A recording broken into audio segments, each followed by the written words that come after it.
बिस्मिल्लाहिर्रहमानिर्रहीम अल्हम्दुलिल्लाहि रब्बिल आलमीन। आलमीन के रब की हम्द है, उसी की सना है, उसी की तारीफ है, उसी के सामने हम सर्व सुजूद हैं, उसी के शाहकार, उसी की कायनात, उसी की अनगिनत तख्लीक़ात में से कुछ नाकाबिल यकीन तख्लीक़ात का तस्करा कर रहे हैं। सैयारों की दुनिया में खुश आमदेद सुनते जाइए, दिलो दिमाग से कहते जाइए अल्लाहु अकबर। अल्लाहु अकबर, अल्लाहु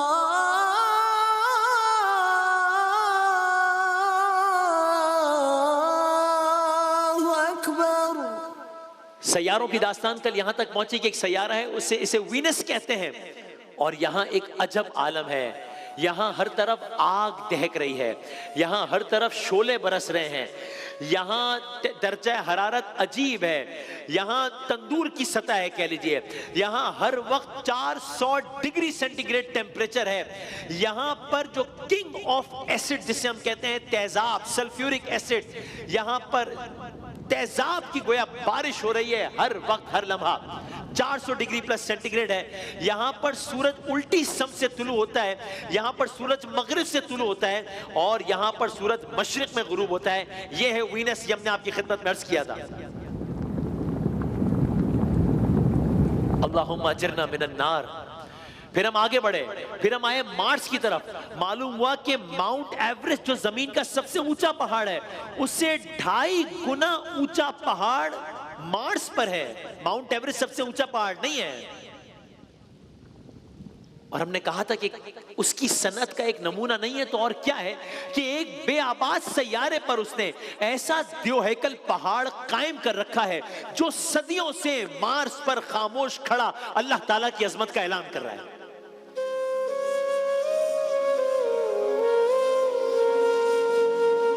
कायनात की हर शय उसकी हमद कर रही है, हर शय में उसका करिश्मा गालिब है। इसीलिए तो कहा दिखाई भी जो ना दे, नजर भी जो आ रहा है वही खुदा है। सूरह बनी इसराइल की इस आयत का तर्जुमा सुनिए। हर शय अल्लाह की हमद कर रही है। सातों आसमान, सातों आसमान, ये भी एक कमाल है। लफ्ज समा नहीं कहा, समावात कहा। 1400 साल पहले समावात कह दिया, हालांकि तब तो बज़ाहिर एक आसमान नजर आता था। अगर ये किताब हक नहीं है तो 1400 साल पहले मोहम्मद मुस्तफ़ा सल्लल्लाहु अलैहि वसल्लम ने कैसे कहा समावात? तब तो एक आसमान नजर आता था। साइंस ने तो आज दरियाफ्त किया है कि एक आसमान नहीं है, हर शय का, हर सैयारे का अपना अलग एक आसमान है। लेकिन इस आयत का तर्जुमा सुनिए। सातों आसमान, जमीन और जो कुछ उनमें है सब उसकी तस्बीह कर रहे हैं, और कोई चीज ऐसी नहीं है जो उसकी हम्द के साथ तस्बीह ना कर रही हो। हां, तुम उनकी तस्बीह को समझ नहीं सकते।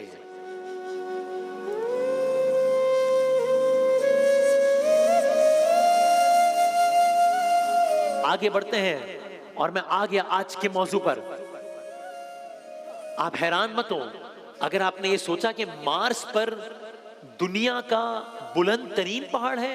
माउंट एवरेस्ट बुलंद तरीन पहाड़ नहीं था, हमारे सोलर सिस्टम का बुलंद तरीन पहाड़ है, उसके आगे पता नहीं क्या है। तो अगर आप इस बात पर हैरान है कि बुलंद तरीन पहाड़ दुनिया पर नहीं है बल्कि मार्स पर है, तो आप हैरान ना हो, इसलिए कि मार्स में और भी बहुत कुछ है, इसी सैयारे में और भी बहुत कुछ है। इस सैयारे में वादियां हैं, इस सैयारे में बड़ी गहरी वादियां हैं, गहरी तरीन वादियां हैं। इस सैयारे में एक बहुत बड़ी वादी है, इतनी बड़ी वादी है कि उस वादी की लंबाई 4000 किलोमीटर है। मार्स के अंदर की एक वादी की लंबाई 4000 किलोमीटर, यानी समझ लीजिए कि एक सिरे से लेकर दूसरे सिरे तक ये पूरे अमेरिका के बराबर फासले पर मुश्तमिल है। मार्स के अंदर एक अमेरिका बस रहा है, पूरा अमेरिका नहीं, अमेरिका जितनी उसकी एक वादी है। यानी किस्सा मुख्तसर ये अभी आप ये जो मनाजिर देख रहे हैं ना, जमीन की सबसे बड़ी वादी है ग्रैंड कैनियन, जिसके मनाजिर आप देख रहे हैं, ये ग्रैंड कैनियन, ये जमीन की सबसे बड़ी वादी है। मरीख में जो वादी मौजूद है, ये जमीन की इस सबसे बड़ी वादी से 10 गुना ज्यादा लंबी है, जमीन की इस सबसे बड़ी वादी से 5 गुना ज्यादा गहरी है। कौन चला रहा है निजाम हस्ती? मुझे ये सब पढ़ने के बाद अपने ऊपर हंसी आ रही थी, अपनी कम इल्मी पर रोना आ रहा था। मैं समझ रहा था सबसे ऊंचा मकाम माउंट एवरेस्ट है जो जमीन पर है, मालूम हुआ नहीं, इससे 3 गुना बड़ा मार्स पर है। मैं समझा सबसे गहरी वादी जमीन पर है, मालूम हुआ नहीं, वो भी मार्स पर है। हम तो समझते थे बस यही दुनिया है, और साइंस को भी ये सब अब जाकर मालूम हुआ है, और अभी ये सिलसिला जारी है। अभी तो इस कायनात का 1% भी पता नहीं चला इंसान को, 1% भी। और ये मैंने महावरतन नहीं कहा 1%, ये मैंने महावरतन नहीं कहा है। तमाम तर साइंसदानों का और माहिरीन फलकियात का इस बात पर इत्तेफाक है कि हमने कुल कायनात में से जितना हिस्सा अभी तक एक्सप्लोर कर लिया है वो एक डॉट के बराबर है असल कायनात के मुकाबले में।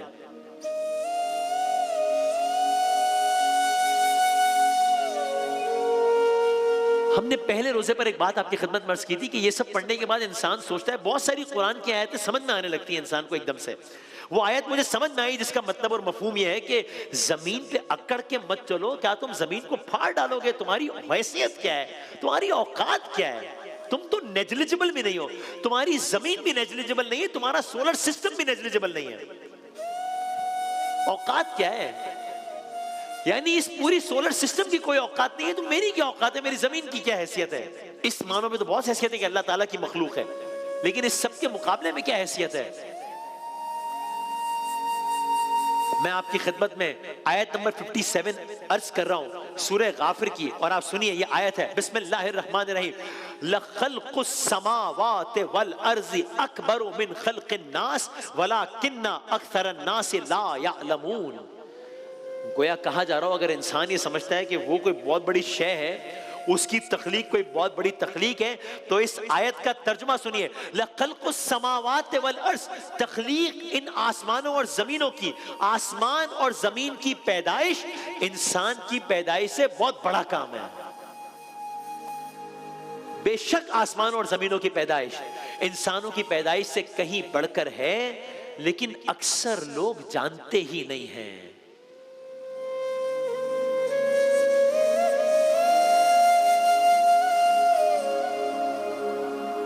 अब हम आगे बढ़ते हैं, अब हम मार्स की दुनिया से निकलते हैं, क्योंकि हमारे पास दामन वक्त में ज़ाहिर है गुंजाइश कम है, और सैयारों की दुनिया है, और हर सैयारे के अलग अजायबात है। अब हम आगे बढ़ते हैं, एक और सैयारे की जानिब आते हैं, लेकिन चलें पहले आप मार्स की एक और बात सुन लीजिए, फिर उसके बाद हम आगे बढ़ते हैं, क्योंकि अभी मार्स की एक बात बाकी है। यहां पर एक और बड़ा अजीब काम हो रहा है। वही मार्स के जहां इतना ऊंचा पहाड़ है, वही मार्स जहां इतनी गहरी वादी है, उसी मार्स पर तूफान आते हैं। तूफान तो जमीन पर भी आते हैं।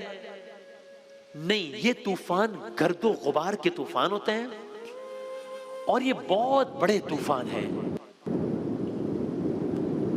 अब अल्लाह जाने मार्स के किसी एक कोने में कुछ ऐसा मंजर जन्म ले रहा होगा, कुछ ऐसी आवाज़ जन्म ले, क्या माहौल होगा अल्लाह जाने। यानी ये तूफान इतने बड़े हैं जो कभी कभी इतने बड़े हो जाते हैं कि पूरे सैयारे को अपनी लपेट में ले लेते हैं, पूरे सैयारे को अपनी लपेट में ले लेते हैं। सोचें, आप जरा सोचें, मैंने कह दिया आपने सुन लिया, जरा सोचें कि इसका मतलब क्या हुआ।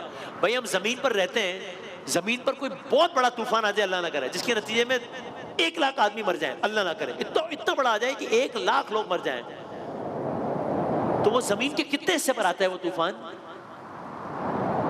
जमीन पर कोई तूफान आता है तो जमीन के इतने सारे बर्रे आजमों में से एक बर्रे आजम के, एक मुल्क के, एक शहर के, एक इलाके में आता है और कुछ घंटे जारी रहता है।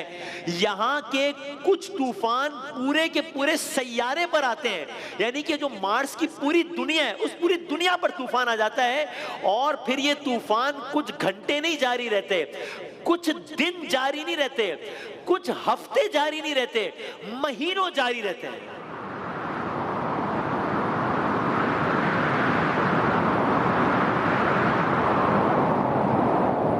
यानी एक टाइम ऐसा आ जाता है जब पूरी दुनिया पर बस तूफान ही तूफान है, मार्स की पूरी दुनिया पर तूफान है। ये तूफान इतने ज्यादा होते हैं कि सूरज की मौजूदगी के बावजूद इसके गर्दो गुबार की वजह से सूरज की रोशनी मरीख पर सही से पहुंच नहीं पाती। जब सूरज की रोशनी मरीख पर पहुंच नहीं पाती तो मरीख पर इस तरह का अंधेरा हो जाता है।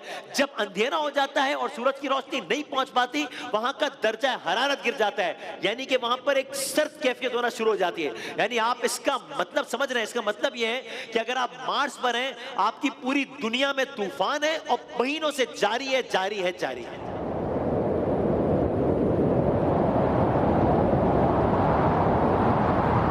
अब अगर कोई ये मंजर सोचे तो फिर वो सोचे ना कि ये कैसे चल रहा है, सारे ये सब कौन कर रहा है, ये सब कैसे हो रहा है।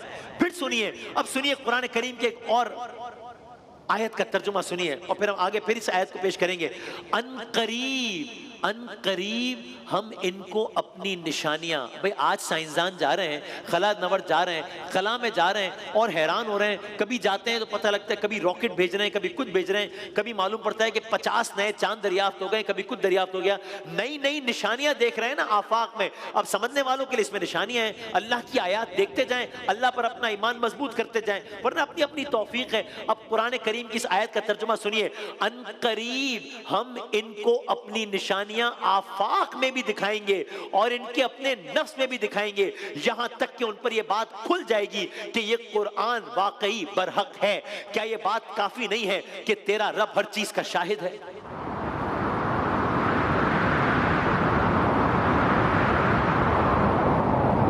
तो यह भी मार्स है। वो जिस पे पहाड़ था वो भी मार्स है, वो जहां गहरी खाई थी, वादियां थी, वो भी मार्स था, जहां तूफान आ रहा है वो भी मार्स है। आगे बढ़ते हैं, एक और दिलचस्प और अजीबोगरीब फैक्ट सुनिए मार्स का। जमीन जो है हमारी, उसे हम ब्लू प्लैनेट कहते हैं, ठीक, पानी बहुत है। और जमीन का सनसेट किस तरह होता है? रेड सनसेट होता है।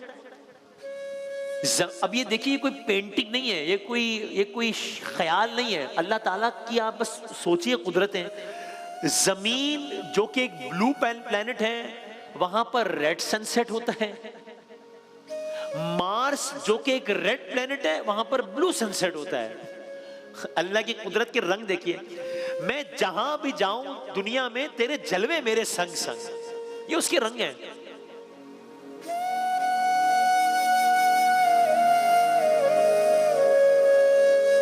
अब आप सोचिए, जो परवरदिगार एक बेजान सैयारे पर दुनिया का सबसे बड़ा पहाड़ बना सकता है, एक बेजान सैयारे पर दुनिया की सबसे गहरी वादी बना सकता है, करोड़ों साल पहले वहां पानी के दरिया बहा सकता है, आज भी सुर्ख सहरा में पानी के आसार छोड़ सकता है, आंधियों को पूरी दुनिया में फैला सकता है, वो परवरदिगार खुद कितना अजीम होगा, उसकी अपनी अजमत का क्या आलम होगा। और मार्स की हैसियत क्या है उसके आगे? वैसे तो बहुत बड़ा है, उसके आगे हैसियत क्या है? मार्स तो एक सैयारा है, न जाने कितनी ही दुनियाएं उसने बना रखी हैं, कितनी ही दुनियाएं जिनका अभी हमें पता ही नहीं है। यानी आप सिर्फ ये नुक्ता सुन लीजिए कि मैंने एक नुक्ता ये पढ़ा कि अगर कोई न्यूज चैनल हो जो कि पूरी कायनात कवर करता हो, अभी तो हमें ऑब्जर्वेबल यूनिवर्स का पता है ना, एक्चुअल यूनिवर्स का तो पता ही नहीं है, कि एक न्यूज चैनल है जो कि एक्चुअल यूनिवर्स कवर करता है, तो अगर हमारी जमीन नहीं, हमारा पूरा सोलर सिस्टम तबाह बर्बाद हो जाए ना, तो भी वो उस न्यूज चैनल की कोई बहुत बड़ी खबर नहीं बनेगी, क्योंकि सोलर सिस्टम में है क्या हमारी कायनात, ये पूरी कायनात के मुकाबले में, ये है उसकी कायनात की वसअत का आलम। लेकिन ये आपने करिश्मात सुने हैं मार्स के, अब हमने बढ़ना है आगे और एक ऐसे सैयारे में पहुंच जाना है जो मार्स से बड़ा भी है, साइज के एतबार से मार्स से ज्यादा हैरान कर देने वाला सैयारा भी है। इस सैयारे का क्या नाम है और यहां पर क्या दुनिया आबाद है? कलर्स करेंगे इंशाल्लाह।